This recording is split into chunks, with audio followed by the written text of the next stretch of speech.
सास और बहू का एक दूसरे की भावनाओं का सम्मान करना। एक प्रेरणादायक कहानी। कहानी का आरंभ। यह कहानी एक छोटे से गांव की है, जहां एक प्यारे से घर में एक सास और बहू साथ रहती थीं। घर में खुशियों का माहौल था, लेकिन कभी कभी छोटे छोटे झगड़े और मतभेद भी होते थे, जो रिश्ते में खटास ला सकते थे। यह कहानी एक सास और बहू के रिश्ते की है, जो एक दूसरे की भावनाओं को समझकर और सम्मानित करके अपने रिश्ते को और भी मजबूत बनाती हैं।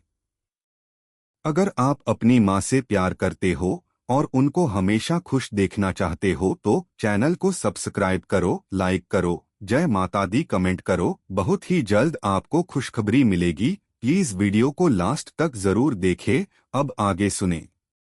गांव में स्थित एक छोटे से घर में नीरजा और सविता अपनी अपनी दुनिया में व्यस्त रहती थीं। नीरजा, सविता की सास, एक समझदार और स्नेही महिला थीं। उनकी उम्र लगभग 50 के आसपास थी, लेकिन जीवन के अनुभवों ने उन्हें बहुत ही परिपक्व और शांत बना दिया था। वहीं सविता, नीरजा की बहू, एक युवा और जिंदादिल महिला थी, जो अपने परिवार के प्रति समर्पित थी।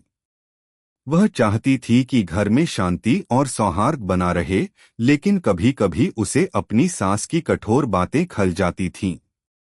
छोटी छोटी गलतफहमियां। एक दिन की बात है, सविता अपने ससुराल में एक नई रेसिपी बना रही थी। वह पूरे मन से कोशिश कर रही थी कि सबको पसंद आए, लेकिन जैसे ही नीरजा ने खाना चखा, उन्होंने बिना कुछ कहे मुंह बना लिया। सविता समझ गई कि शायद खाना ठीक नहीं बना होगा। वह थोड़ी निराश हो गई, लेकिन उसने अपने मन को शांत रखते हुए कहा, माँ, क्या हुआ? खाना ठीक नहीं बना। नीरजा ने गहरी सांस ली और कहा, बिल्कुल ठीक बना है, लेकिन तुमने उसमें थोड़ी ज्यादा मसाले डाल दिए हैं। थोड़ा कम डालना था। यह सुनकर सविता का दिल टूट गया। वह थोड़ी चुप हो गई और नीरजा ने देखा कि उसकी बहू की आंखों में हल्का सा आक्रोश था। यह पहली बार था जब सविता ने अपनी सास से किसी बात पर असहमत महसूस किया था।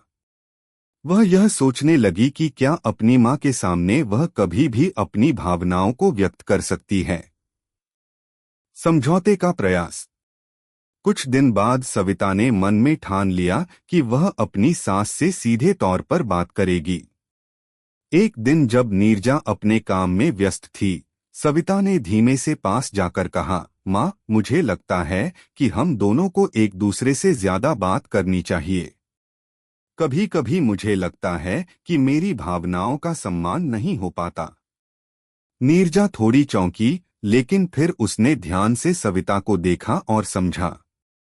वह मुस्कुराते हुए बोली, बिल्कुल बेटी, कभी कभी हम छोटी छोटी बातों में उलझ जाते हैं और बड़ा मामला बना लेते हैं।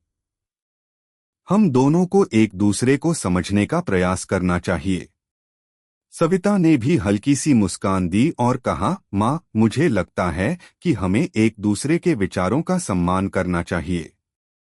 आप हमेशा सही कहती हैं, लेकिन कभी कभी मैं भी अपनी सोच के अनुसार कुछ करना चाहती हूँ।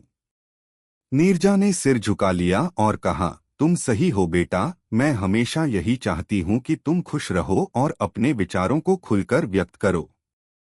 शायद मैंने कभी तुम्हारी भावनाओं को पूरी तरह से समझा नहीं। रिश्ते में नयापन। समय के साथ सविता और नीरजा का रिश्ता और भी मजबूत होता गया। अब वे एक दूसरे से खुलकर बातें करतीं और एक दूसरे के विचारों का सम्मान करतीं। अगर कभी कोई छोटा मोटा मतभेद होता, तो वे उसे बिना किसी विवाद के सुलझा लेतीं।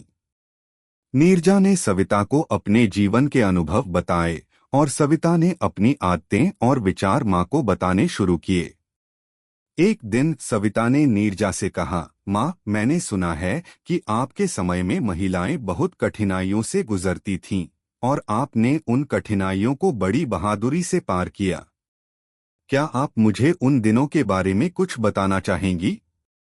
नीरजा ने सविता को अपनी जिंदगी के कुछ अहम पहलुओं के बारे में बताया और यह सुनकर सविता को एहसास हुआ कि उसकी सास ने भी जीवन में कई संघर्ष किए हैं। इस बातचीत ने उनके रिश्ते को एक नई दिशा दी। सविता ने नीरजा की समस्याओं और संघर्षों को समझा और उसे अपनी मां की तरह सम्मान देने का वचन लिया। समझ और सम्मान का फल। कुछ महीने बाद सविता ने अपनी सास के साथ मिलकर घर में कुछ बदलाव किए। उसने अपने घर को और अधिक व्यवस्थित किया और नीरजा को कभी कभी छोटा मोटा काम करने के लिए कह दिया ताकि वह भी आराम से बैठ सकें। दोनों ने मिलकर अपनी घर की व्यवस्थाओं को बेहतर किया और अपने जीवन को खुशहाल बनाया। एक दिन गांव में एक उत्सव हुआ और नीरजा और सविता दोनों ने मिलकर उस उत्सव के आयोजन में भाग लिया। सविता ने नीरजा से कहा, माँ, मैं बहुत खुश हूँ कि हम दोनों एक दूसरे की भावनाओं का सम्मान करने लगे हैं। अब हम एक दूसरे के साथ कुछ अच्छा समय बिता सकते हैं। नीरजा ने उसकी बातों को सुनकर कहा, बिल्कुल बेटी, जब रिश्ते में समझ और सम्मान होता है तो हर समस्या हल हो जाती है। यह समझ और सम्मान ही हमें जीवन की कठिनाइयों को पार करने की ताकत देता है।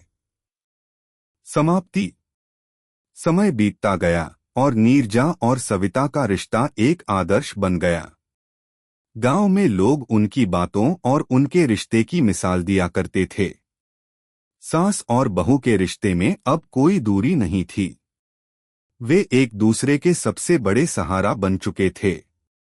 उन्होंने यह समझ लिया था कि रिश्ते तभी मजबूत होते हैं जब दोनों पक्ष एक दूसरे की भावनाओं का सम्मान करें और उन्हें समझने का प्रयास करें। और इस तरह नीरजा और सविता ने एक दूसरे के साथ अपना रिश्ता और भी मजबूती से जोड़ा, यह साबित करते हुए कि सास और बहू का रिश्ता केवल समझ और सम्मान से ही खूबसूरत बन सकता है। कैसी लगी आपको कहानी? प्लीज कमेंट करो, लाइक करो, सब्सक्राइब करो। धन्यवाद।